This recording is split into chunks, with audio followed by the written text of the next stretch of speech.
आप सभी को मेरा नमस्कार।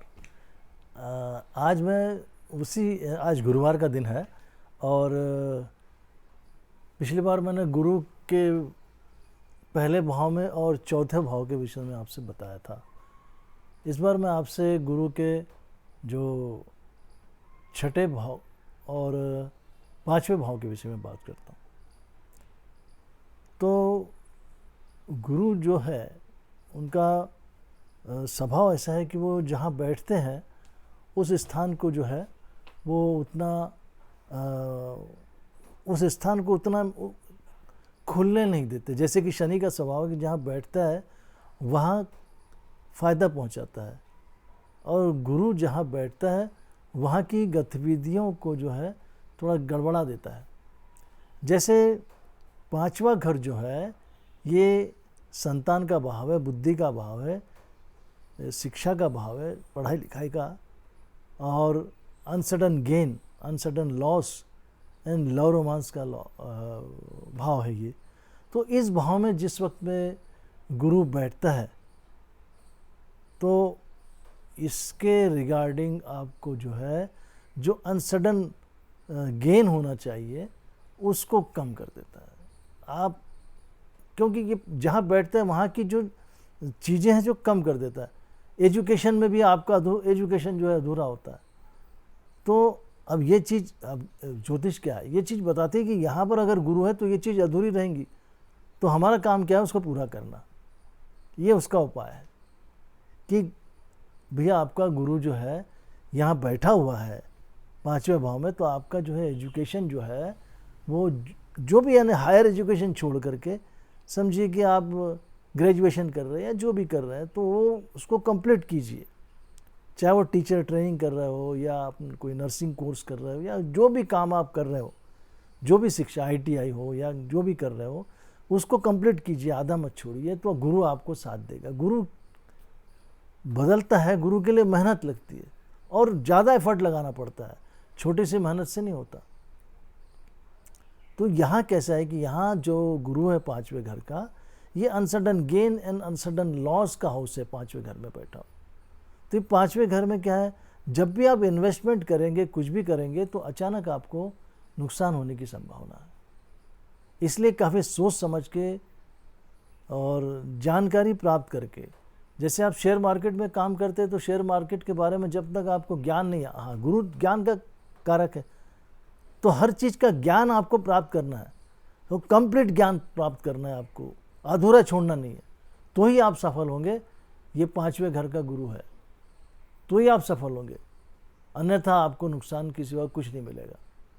रहा संतान का प्रश्न, तो यहाँ संतान भी या तो होगी तो ये कन्या संतान हो सकती है, पुत्र भी हो सकता है, लेकिन कुछ उसमें कमी रहती है,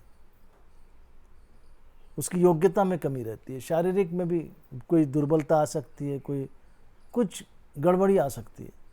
तो इसलिए यहाँ पर आपको ये सोचना है कि चाहे वो संतान कुछ भी हो, चाहे फीमेल चाइल्ड हो या मेल चाइल्ड हो, इतना विचार नहीं करना उसके बारे में। मेल चाइल्ड यदि आपको होता है तो उसके लिए आपको काफ़ी एफर्ट लगाने पड़ेंगे, क्योंकि आपको उसके प्रति लगाव बहुत रहेगा, क्योंकि पांचवा घर है वहाँ पर कि अपने संतान के प्रति अपना कोई भी व्यक्ति हो तो संतान से बहुत जुड़ जाता है। और ये संतान से जुड़ना जो है, आपका सुख स्थान जो है वो संतान के घर से 12वां होता है। यानी पांचवें घर का जो 12वां घर बनता है वो बनता है चौथा घर। यदि पुरुष मेल चाइल्ड होता है तो आप इतने उसके प्रेम में ज़्यादा वश में आ जाएंगे कि आपका सुख जो है वो खतरे में पड़ जाएगा। तो वहाँ पर भी आपको ध्यान देना है। हाँ, कन्या संतान होने पर आपको उतना कष्ट की बात नहीं है, लेकिन मेल चाइल्ड होने पर आपको बहुत केयर लेना पड़ेगा।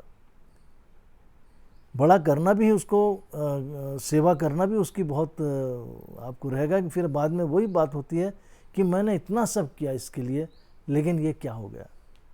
तो इसके लिए मोह भी नहीं रखना है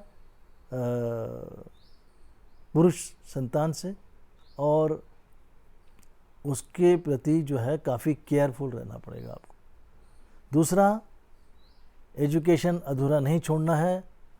जो भी काम करना है आपको एजुकेशन के विषय में वो पूरा करना है, चाहे वो टीचर ट्रेनिंग हो, नर्सिंग ट्रेनिंग हो, या कोई भी प्राइमरी ITI कंप्यूटर का कोर्स हो, जो भी हो वो आपको कंप्लीट करना है। उससे आपको ज़्यादा फायदा होगा, गुरु आपका खुश होता है। ये 5वां घर है। दूसरी बात है, यहाँ पर लव रोमांस है, तो लव रोमांस में भी आपको यश मिलता है, ऐसी बात नहीं है कि नहीं मिलेगा, लेकिन फिर भी आप जो है कंट्रोल कीजिए, संयम रख के हर चीज़ को कीजिए, तो आपका जो है क्योंकि ये गुरु कहाँ देख रहा है, ये 5वीं दृष्टि से, 5वें घर से 5वीं दृष्टि से 9वें भाव को देखता है, 7वीं दृष्टि से आपके 11वें भाव को देखता है, और 9वीं दृष्टि से आपके लग्न भाव को देखता है। लग्न भाव यानी खुद आप है, तो आपकी ये आपके शरीर को भी देखता है। तो यहाँ पर क्या है कि आपको कई चीज़ों की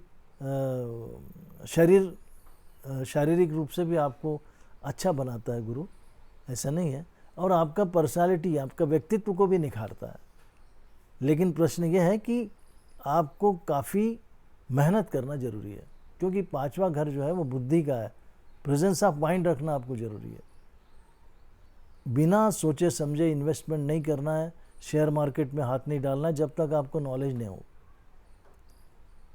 ये आपको ख्याल रखना है, तभी आप 5वें घर के गुरु में कुछ आप, क्योंकि गुरु की दृष्टि तो अच्छे स्थानों पर है, भाग्य स्थान पर है, फुलफिल ऑफ डिज़ायर्स है, लाभ स्थान पर देख रहा है, बुजुर्ग है, बुजुर्गों के साथ में अच्छा व्यवहार रखना है आपको, बड़ों का आदर करना है, मान सम्मान करना है, और आपको खुद की केयर लेना है। जहाँ पर गुरु देख रहा है आपका लग्न भाव को, तो समय पे सोना, आपको रात को ज़्यादा देर जागना नहीं है, खुद की सेहत का भी ख्याल रखना है, तो गुरु आपका खुश होगा, उससे आपको लाभ होगा। और क्या है यहाँ 5वां घर क्या है, आपके पेट का स्थान है ना। तो आप जागेंगे, बराबर आपका रूटीन नहीं रहेगा, रूटीन सही रखना है, एजुकेशन आधा नहीं छोड़ना है, रूटीन जो भी है उसको सही रखना है। एजुकेशन के अलावा आपकी जो फिजिकल एक्टिविटीज़ है उसको भी अच्छा रखना है, तो आपको पेट संबंधी विकार नहीं होंगे। जल्दी सोना है और सुबह जल्दी उठना है, इससे आपका जो है, क्योंकि 5वें घर से समझ लीजिए कि आप, एक एग्जाम्पल देता हूँ कि आपकी मीन लगने की कुंडली बनती है। मीन लग्न में गुरु जो है वो 5वें घर में, उसकी जो राशि में बैठा है वहाँ पर कर्क राशि आती है, यहाँ उच्च का हो गया, लेकिन जितना वो पावरफुल होता है उतना उस घर के चीज़ों को वो कम करता है। लेकिन आप जैसे धार्मिकता से जुड़ते हैं तो आपका भाग्य स्थान जो है, भाग्य स्थान को देख रहा है 5वीं दृष्टि से गुरु, तो आपके भाग्य स्थान को ताकत कहाँ से मिलेगी? धार्मिकता से। आप रिलीजियस बनेंगे, ईश्वरीय शरण में ज़्यादा रहेंगे, तो आपको जो है इसका लाभ अच्छा मिलेगा। ठीक है। और पेट संबंधी विकारों के लिए आपको ख्याल रखना चाहिए, क्योंकि 5वां घर जो है वो पेट का भी है, और 5वें घर से दूसरा भाव जो है वो छठा है ना। तो छठा घर जो है वो भी रोग, ऋण, कोर्ट कचहरी, लिटिगेशन का है। तो आपको लाभ मिलेगा, लेकिन आपको बिना सेवा के नहीं मिलेगा। तो कोई भी सेवा, लेकिन धार्मिकता से आपको जुड़े रहना पड़ेगा। ठीक है। रहा सवाल छठे गुरु का, मैं समझता हूँ कि समय ज़्यादा हो रहा है, तो मैं छठे गुरु के विषय में आपसे नेक्स्ट वीडियो में बात करूँगा। तब तक के लिए आपसे मैं आज्ञा चाहता हूँ। नमस्कार।